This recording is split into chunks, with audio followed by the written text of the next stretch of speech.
بسم اللہ الرحمن الرحیم۔ السلام علیکم محترم دوستو۔ نبی کریم صلی اللہ علیہ وآلہ وسلم کے چچا ابو طالب رضی اللہ تعالیٰ عنہ کہلائیں گے یا نہیں؟ حضرت ابو طالب نبی کریم صلی اللہ علیہ وآلہ وسلم کے سگے چچا تھے۔ کیا وہ صحابی رسول تھے اور کیا انہوں نے اسلام قبول کر لیا تھا اور کیا وہ جنتی لوگوں میں سے ایک ہیں یا نہیں؟ محترم دوستو، آج کی ویڈیو میں ہم آپ کو ان تمام سوالات کے جوابات نہایت تفصیل کے ساتھ دیں گے۔ آپ سے گزارش ہے کہ اس ویڈیو کو آخر تک ضرور ملاحظہ فرمائیے گا، اور اگر آپ ہمارے چینل پر نئے ہیں تو برائے مہربانی اس کو سبسکرائب کر لیجئے گا۔ محترم دوستو، ابو طالب نبی کریم صلی اللہ علیہ وسلم کے ان چچاؤں میں سے تھے جن کو نبی کریم صلی اللہ علیہ وسلم کے دادا حضرت عبد المطلب نے اپنی وفات کے وقت نبی صلی اللہ علیہ وسلم کا کفیل بنایا اور فرمایا کہ اے میرے بیٹے، محمد کو اپنا بھتیجا نہیں بلکہ اپنا بیٹا سمجھ کر اس کی پرورش کرنا۔ اور حضرت ابو طالب نے نبی کریم صلی اللہ علیہ وسلم کو ہمیشہ اپنی اولاد سے اور اپنے بچوں سے عزیز جانا، اور نبی کریم صلی اللہ علیہ وسلم پر آپ کے چچا حضرت ابو طالب نے بے پناہ محبت شفقت کے ساتھ بہت سے احسانات فرمائے۔ نبی کریم صلی اللہ علیہ وسلم کو جب اللہ تبارک و تعالی نے نبوت عطا فرمائی تو آپ صلی اللہ علیہ وسلم کی عمر مبارک 40 برس تھی۔ آپ صلی اللہ علیہ وسلم کے اعلان نبوت بلند کرنے کے بعد مشرکین مکہ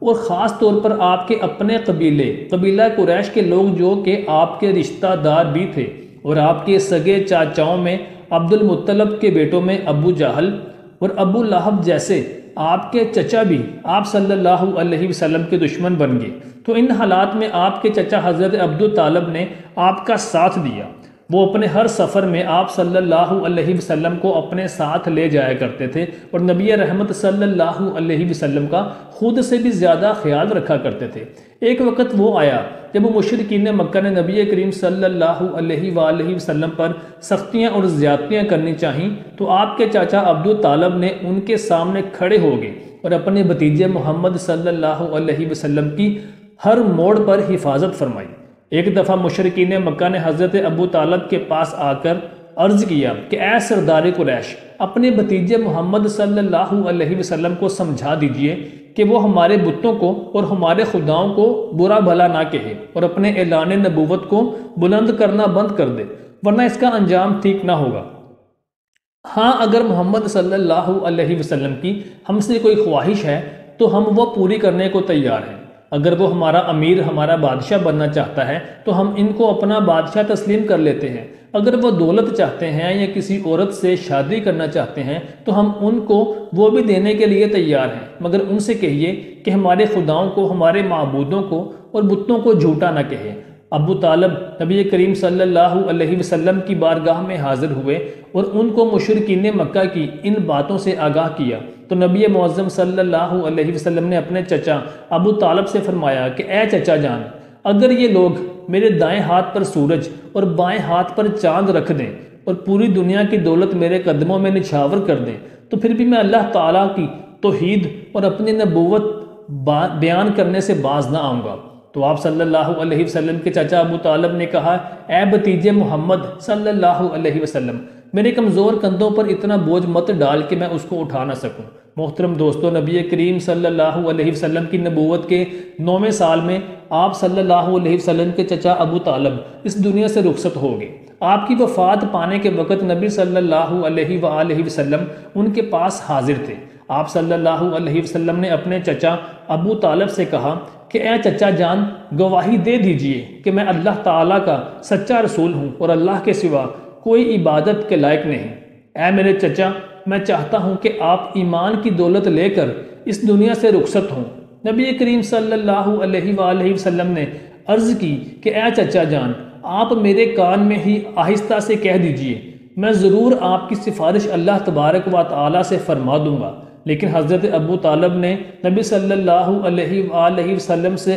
ارشاد فرمایا کہ اے میرے بھتیجے، میں جانتا ہوں کہ تیرے دین سے بڑھ کر اس دنیا میں کوئی سچا دین نہیں اور تو حق پر ہے، لیکن میں مجبور ہوں۔ میں اپنے خداؤں کو، اپنے معبودوں کو، اپنے بتوں کو اپنی موت کے آخری وقت میں نہیں چھوڑ سکتا۔ اگر میں نے تیرا کلمہ پڑھ لیا، تیرے حق ہونے کی گواہی دے دی،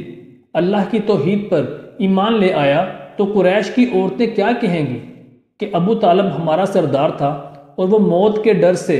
اپنے خداؤں کو چھوڑ کر اس دنیا سے رخصت ہو گیا۔ چنانچہ وہ ایمان نہ لائے اور اسی حالت میں دنیا سے رخصت ہو گئے۔ محترم دوستو، نبی کریم صلی اللہ علیہ وآلہ وسلم کا اپنے اس چچا سے محبت کا یہ عالم تھا کہ ان کے احسانات کو یاد کر کر کے آپ صلی اللہ علیہ وسلم روتے رہتے تھے۔ یہی وجہ تھی کہ جس سال ابو طالب کا انتقال ہوا تو نبی کریم صلی اللہ علیہ وآلہ وسلم نے اس سال کو عام الحزن یعنی غم کا سال قرار دیا، اور آپ صلی اللہ علیہ وآلہ وسلم نے